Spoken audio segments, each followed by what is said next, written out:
It's your boy, the big head dude. I'm back. If you guys have been paying attention to the numbers, you see I finally passed that 100 subscriber mark. I know it's only 100 people, but shit, that's a big 100 to me. You guys know I'm on my journey to 1K. So if you haven't subscribed, please hit that subscribe button. Please comment, please like, hit that notification bell so you can get updated when I drop a vid. Again, I appreciate you guys. I love you guys for watching the content and supporting those who I sit down with and have conversations with. Big shout out to my 100 subscribers. I love you guys. I appreciate you guys. Thank you. Comment, like, share this content, hit that notification bell, and let's get this underway.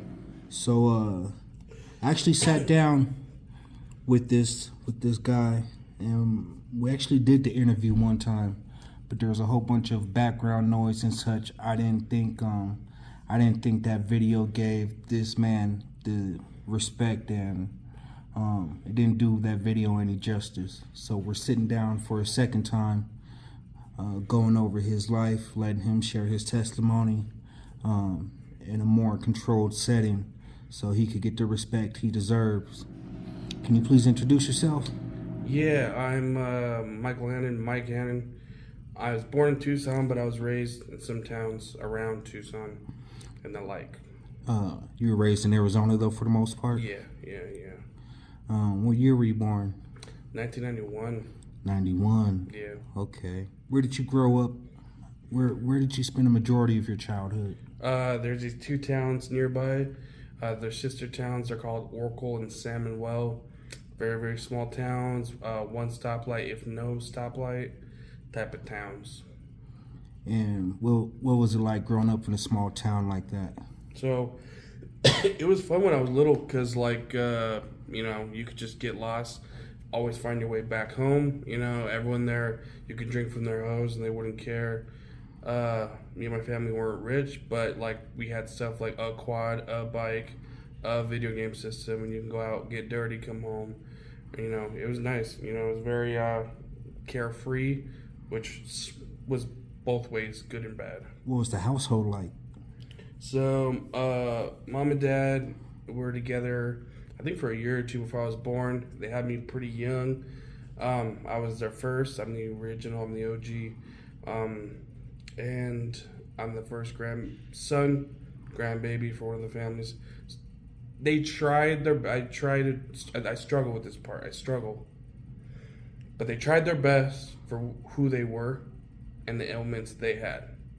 So, could I do 1,000 times better than them if I was in their situation?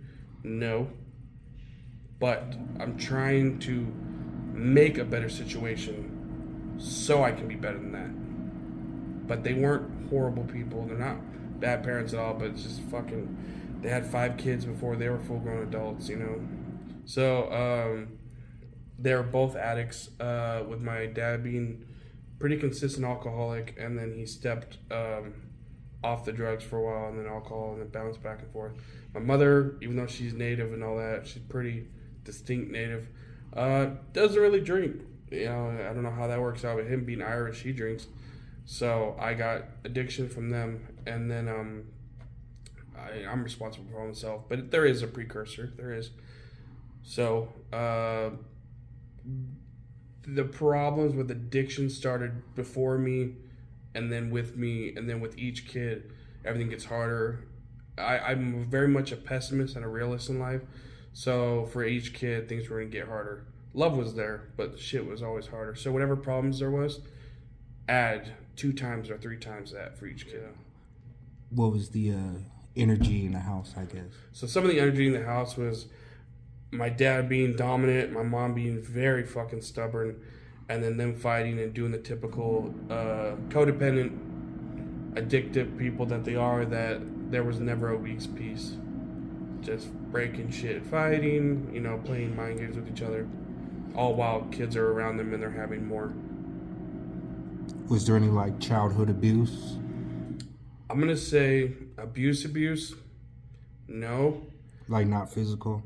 No, they spanked my ass, and there were a couple times where I think they went overboard, but I wasn't an easy kid. I was not an easy kid at all. But I do think there was verbal and mental abuse because they had it done to them, and that's what they learned to do. That's how they learned to be. You know, somebody taught them stuff, Right. and they did onto us. So fast forwarding a little bit, what were your like teen years like? Early teens. I bumped up to Tucson, and my mom got clean. She left one of the small towns, and we went to our grandmother's for a couple months. We came back. My mom was clean. She was starting to laugh over. My dad and her had been separated at this point. They're done with each other, and they each had a kid from their new partners. And came up to Tucson, and I started hanging out with one of my cousins, and hanging out at house parties with a lot of people. And they would have us like steal bikes, and we would sell them and all that, you know, and just do like weird stuff, like go knock on the door, go break a bottle, you know, stab their tire, like little hoodlum shit. And they were part of a gang, and they would imitate the gang style. Some of them were, you could tell the way they moved that they were real, they were about that life. And even when I was younger, and I still acted like part hick, I could still see like they're different. And they had all these girls with them, and they were all fucking cholas. And they want to be a part of the gang, and I can understand a little bit of what they're saying. I can understand a little bit of Spanish even back then, and I can hear them say, like, either you have to buy your way into the gang, or you're going to get jumped in, or you can be sexed in. So they're passing around beer to all of us, and fucking 40s, and a little bit of liquor, but at that time I couldn't drink liquor. It was too bad. And we go into this party at this house, and me and my cousin are there, my older cousin, some friends that I just met like 2 months prior there.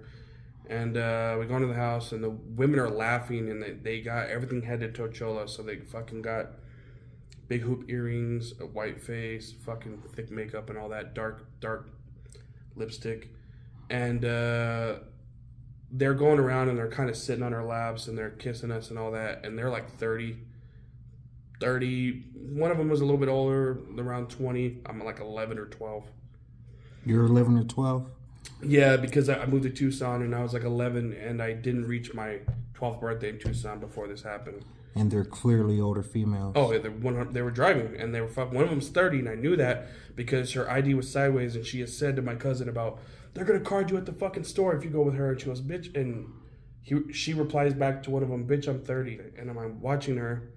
And, you know, I thought it was cool because not to ever excuse anyone's abuse, anybody's assault, anybody's horrible thing that goes on in their life.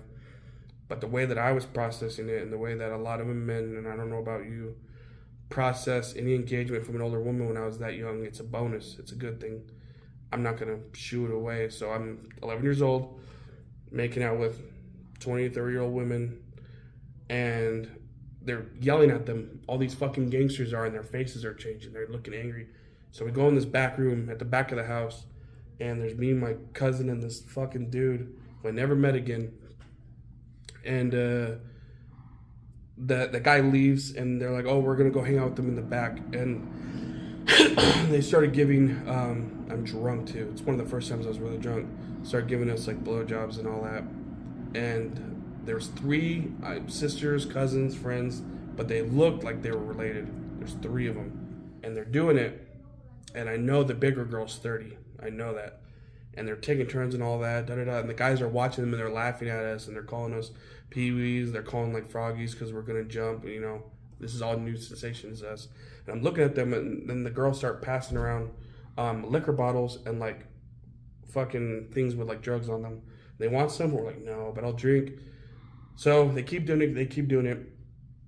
And the guys are getting mad. They're yelling at him, and I'm like, my tip of my gets real sensitive, and I jump up, and the guy yells at her in Spanish, and she takes a big hit of a meth pipe, and they're above us like this. They're above us, and she punches me in the mouth. She goes, lay down, in fucking English.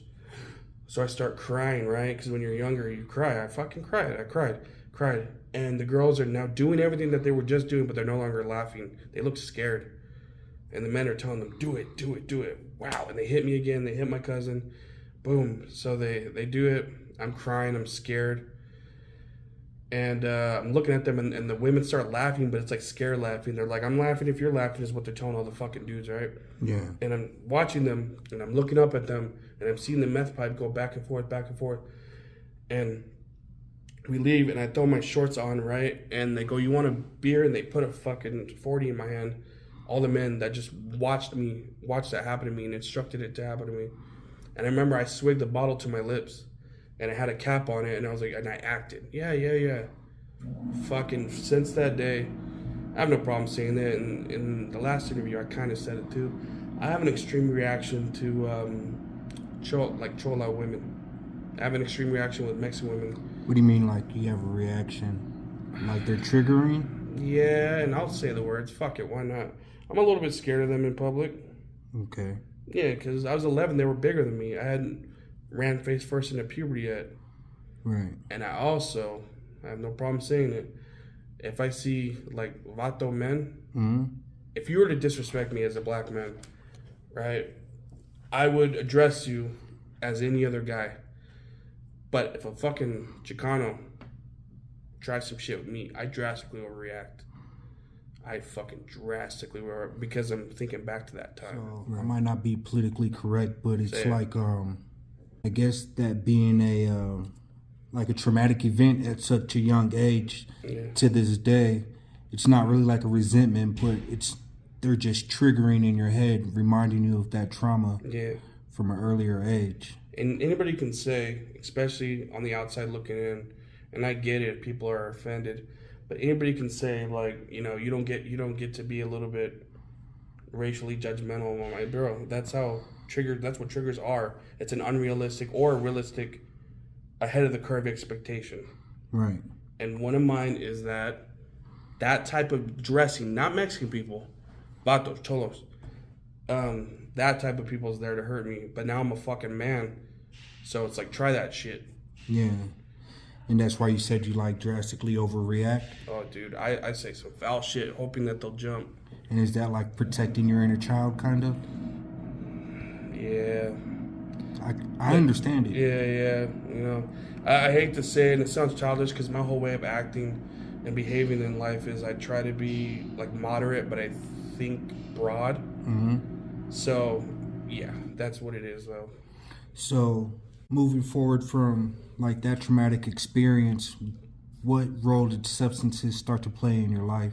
So, one of the cousins continued to smoke weed a lot, and like I can't even smell weed. Weed doesn't interest me.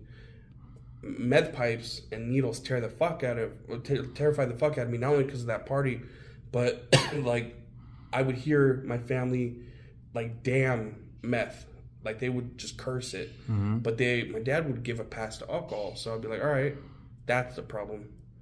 So when we would drink, no matter the consequences, I would like still call alcohol better than weed, because in my mind I've already pre-vetted it. Right. I've already pre-approved it, even though like my dad's caused all these problems. Right. Drunk, and then my mom doesn't drink, but But alcohol gets a pass. Alcohol gets a pass. And I remember from our last conversation, you were saying because of like your dad's demeanor, like your dad's attitude, just being like fearful and like just mean or whatnot, that you're like at all times like a happy drunk.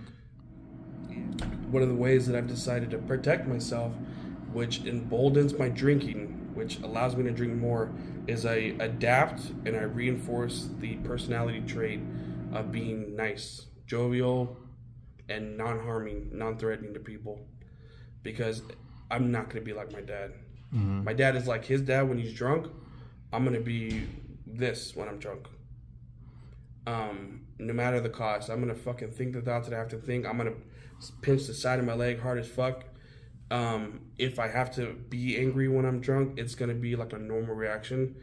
And part of that is even manipulation of the people around me, because it allowed me to abuse alcohol.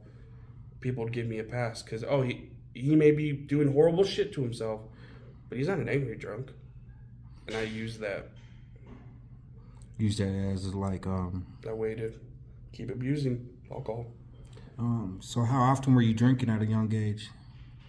In high school, like, were you drinking all the time? So I started pretty hard at 14. There was a bunch of dudes around the apartments that we lived in. They were older, and we would have them buy for us, and the rule was that we had to buy something for them, and they would buy us. So I remember I used to just have drinks. I would have drinks in my room, like, I'm having a stressful day.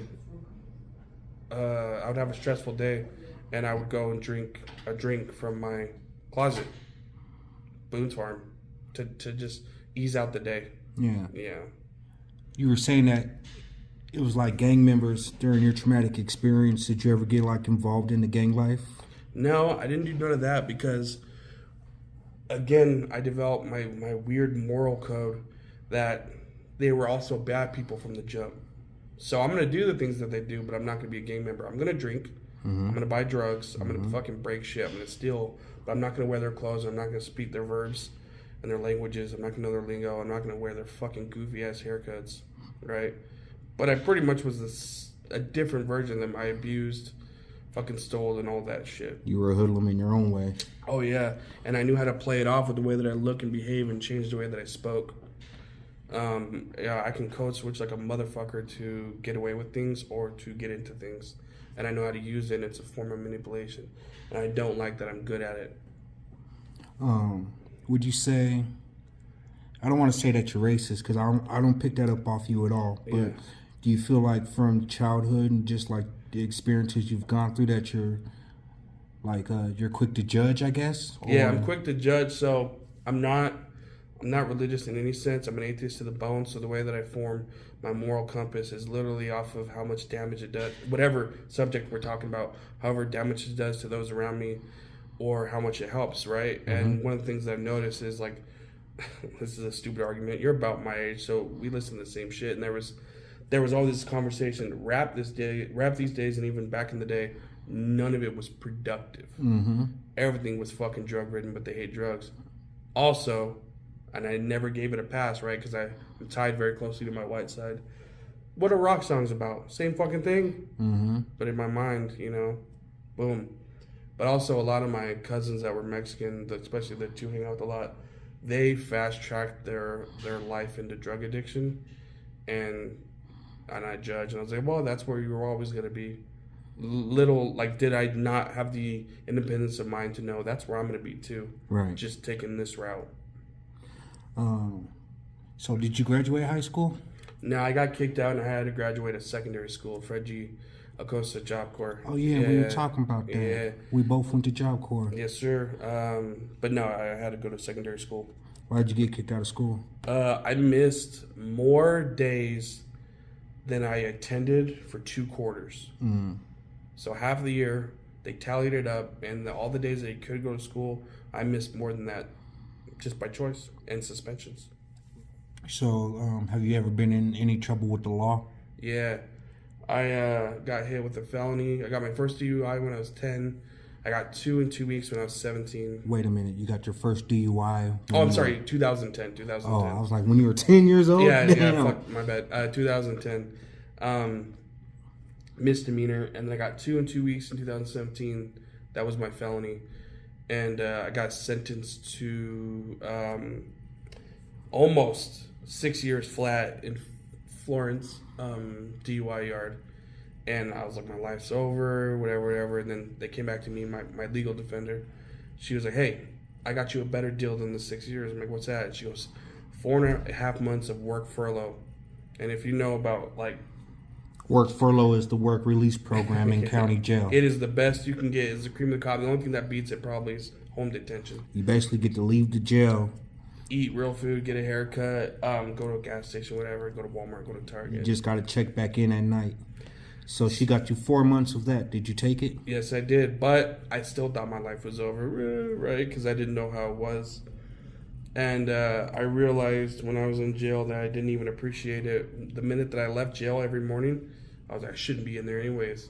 If it wasn't for the cop being on that road, I wouldn't have gotten arrested. If it wasn't for, I think, the brake light on the car was fucking up, I wouldn't have been arrested. And never once did I ever go. If I wasn't drinking, I would have been arrested. No accountability. None. Are you facing any legal troubles today? Nada. I'm in recovery of my own volition. That's good. That's good. Yeah. Aside from alcohol, I think you spoke on it, but I mean, do you have any other drugs of choice? No. So that's where that fucking moral compass and that weird vetting system that I put in, where I don't allow myself to gain another addiction because they're all harmful. alcohol isn't. Even now, as I'm saying this to you, alcohol isn't as bad as fucking weed, pills, whatever. That's my mind. But I know once I get down to it, that it's bad news. So, switching gears a little bit, I remember from our last conversation, you were saying that, like you have a self-imagery complex. Yeah. Excuse me, you guys, if I'm not being politically correct, I struggle with shit myself. So, I don't want you guys, getting on my ass in the comments about. Give them a break. No, but, you were saying that how you don't see what I see, you don't see in the mirror. No. So the more depressed that I am, and the more fucked up I am, and the more that, like, even if I trip over my words, like how you had a hard time finding your words right now, I have body dysmorphia and I have facial dysmorphia, and it goes really, really bad and really hard, the worst mindset that I'm in. So right now, because I just came off of, quarantine lockdown, and because a couple of my friends got here and everything like that, I know that I look like I have freckles, that I have good teeth. I know that I have, like, short hair, and I know that I look like this. I know. But say that me and you were talking and, like, you're drinking soda, and I'm moving and accidentally knock the soda out of your hand, right? And I'm nervous because I fucked up a social cue. My body dysmorphia will change me in my mind to, like, a 500-pound man with a nose as big as a fucking tomato, chin, as tiny as a needle, and everyone hates you, and everyone hates you, and everyone hates you. Yeah, that's like where my mind goes every time. Where did you pick this up from? Because of the way that I behave and the way that I am. I have to have a punishment system for the way that I am because I don't follow a religious code, and that, in my opinion, is a negative consequence system that I apply on myself, that I don't get to be happy, and that's one of the ways that I do it. So, it sounds like you probably have a lot of negative self-talk. Yeah.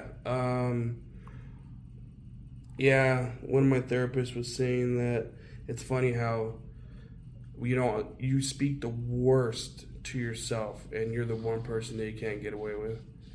Dude, and I don't allow myself to feel happiness. Why not? Because I know how much I've abused either my family by proxy of drinking, or I fucked up work chances, whatever. So it's like, nope, you don't get to feel that.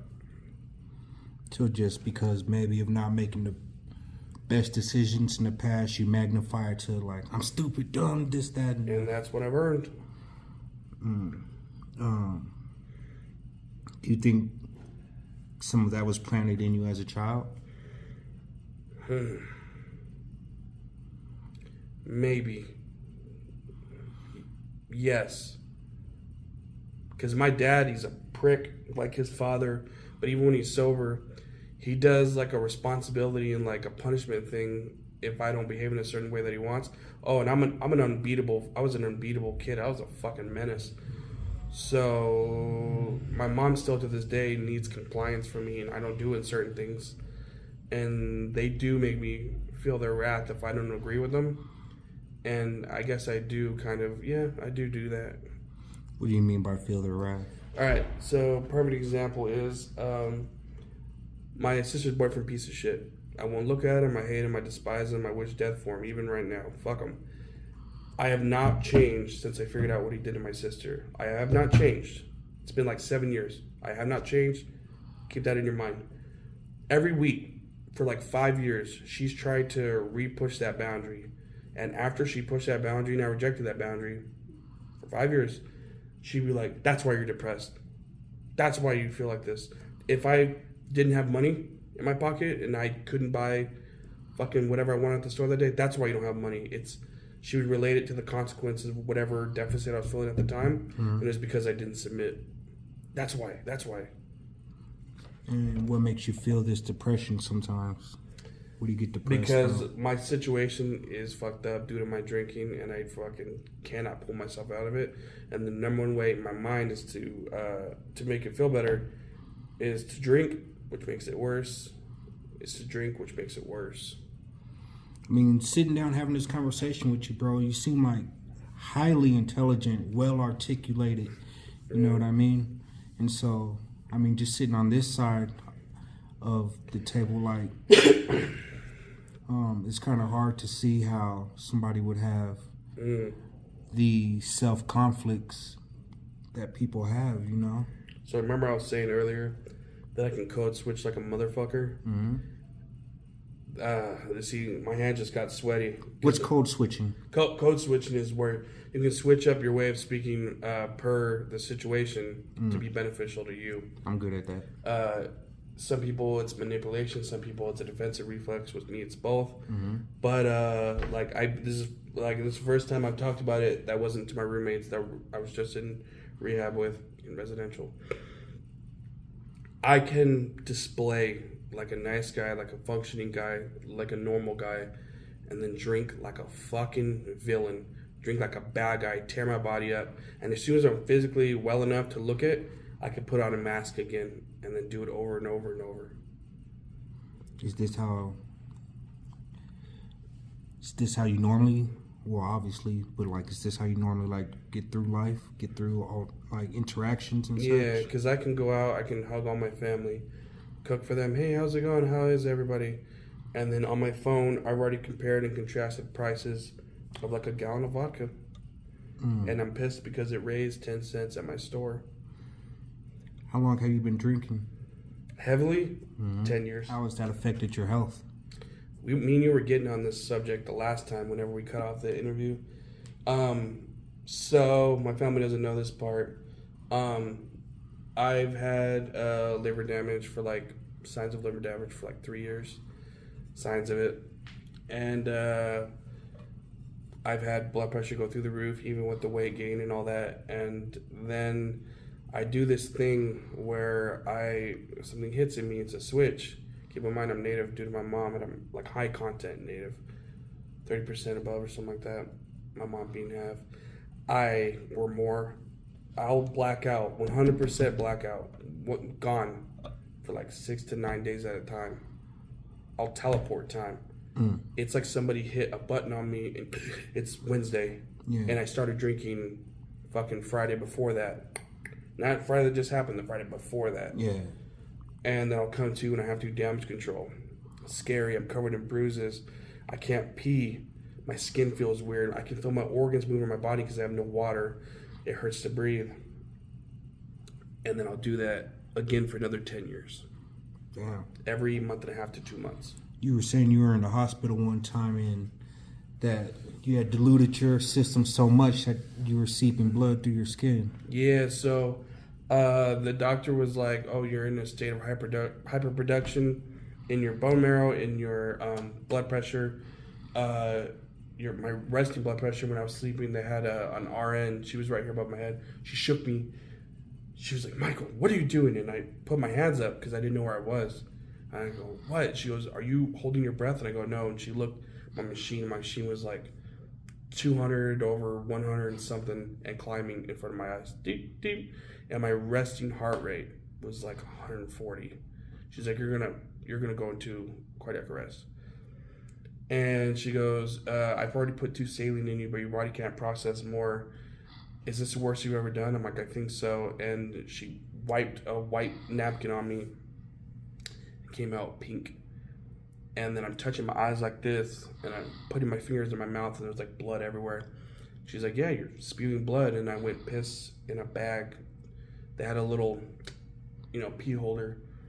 They didn't have a urethra to me. I just turned my body over, and it was like Kool-Aid punch. She goes, oh yeah. She goes, your liver, you're tearing yourself up. Your kidneys are all that. I could see. I'm a big dude. I'm a round boy. I could see the flexing of my skin around my heart because I had no water. So it's just, I could see my heart. And then it takes me a good 4 or 5 days.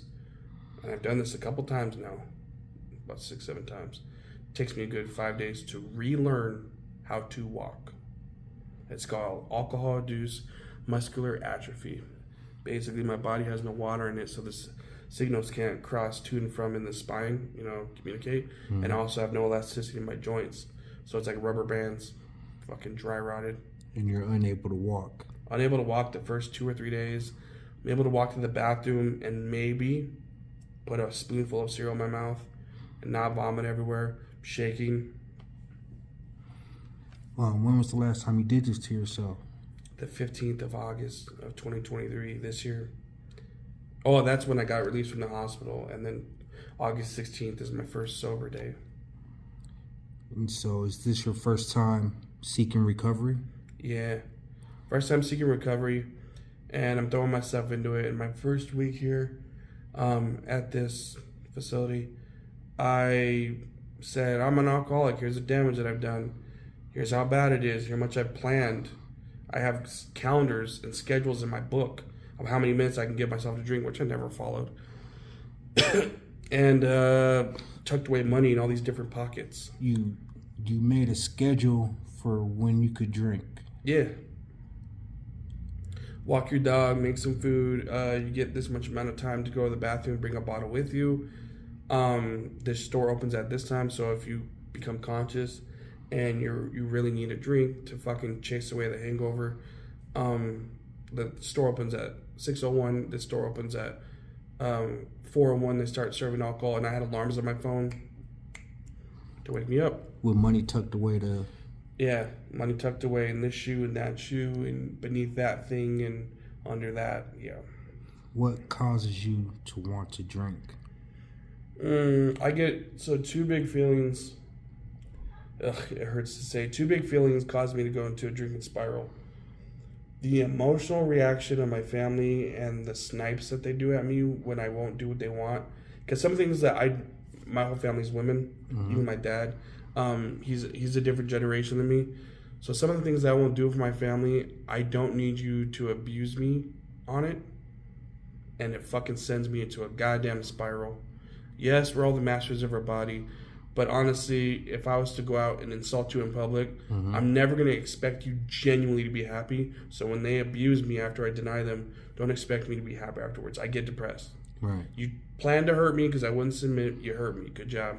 So your family's very triggering? Yeah. Yeah, when they do certain things. Second thing that is the watching of time. Because I'm atheist, I have a big fear of death. Dude, and every time I drink and I come out of a blackout, I'm mad because I drank into a blackout. And then chase that routine a lot. Why do you fear death? Because I'm fucking wasting time. And I can't kill this addiction. And being atheist, I don't know too much about it besides you don't believe in... No faith. None of that, you know. Being atheist, do you have a higher power?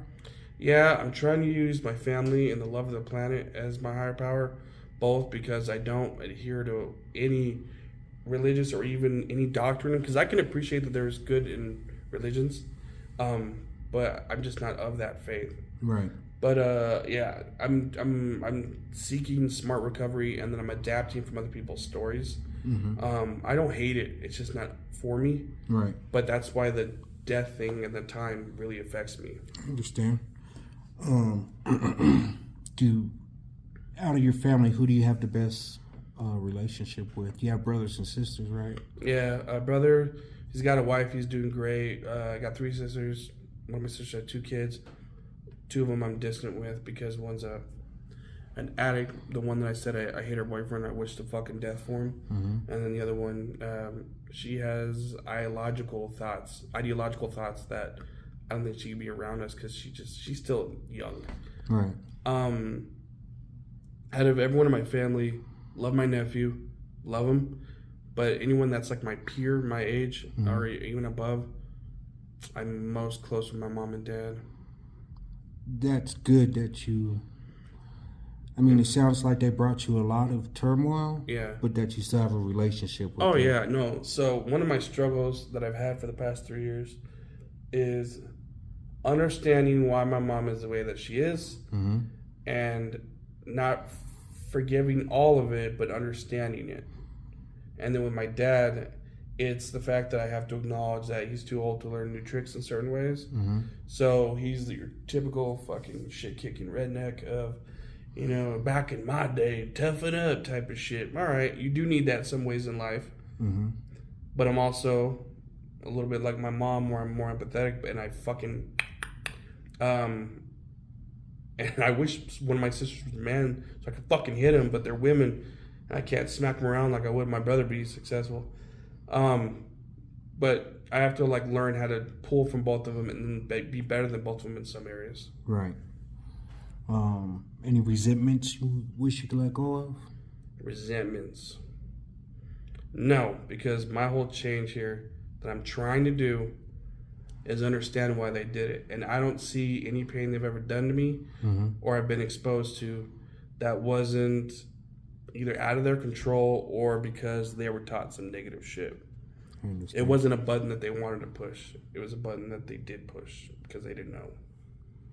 You're in recovery now. Yeah. What do you want out of your future?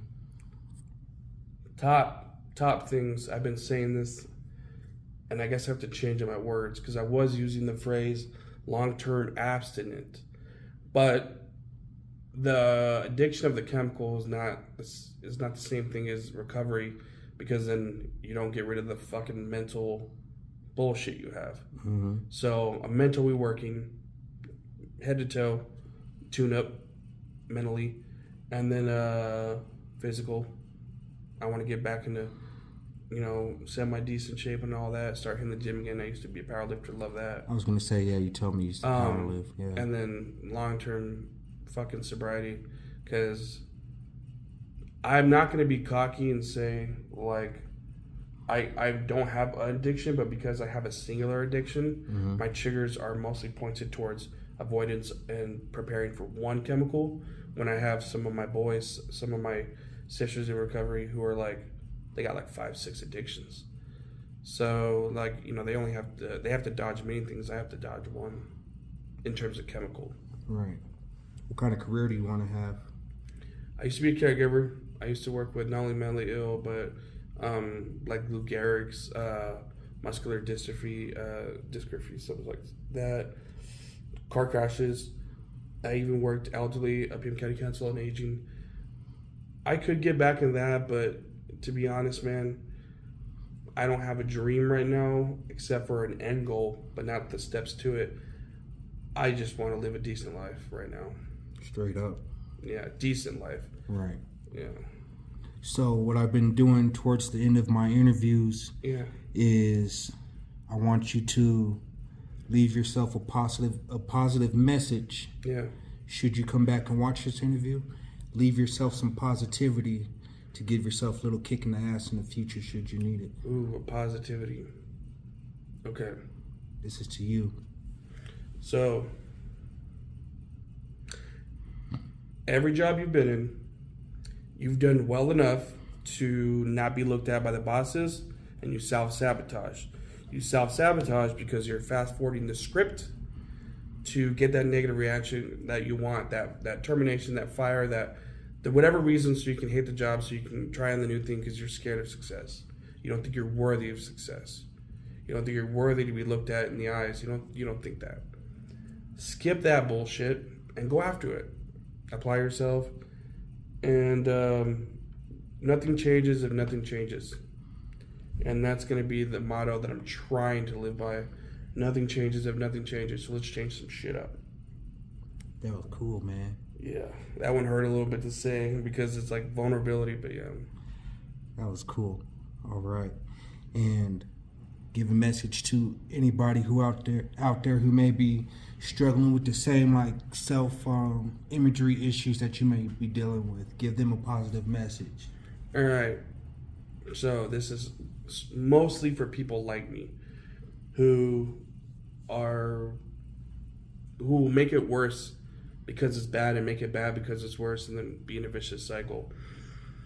Find that little nugget of reality whenever you're looking at yourself and you be like, all right, today is good, but 10 minutes ago it was bad. What changed in 10 minutes?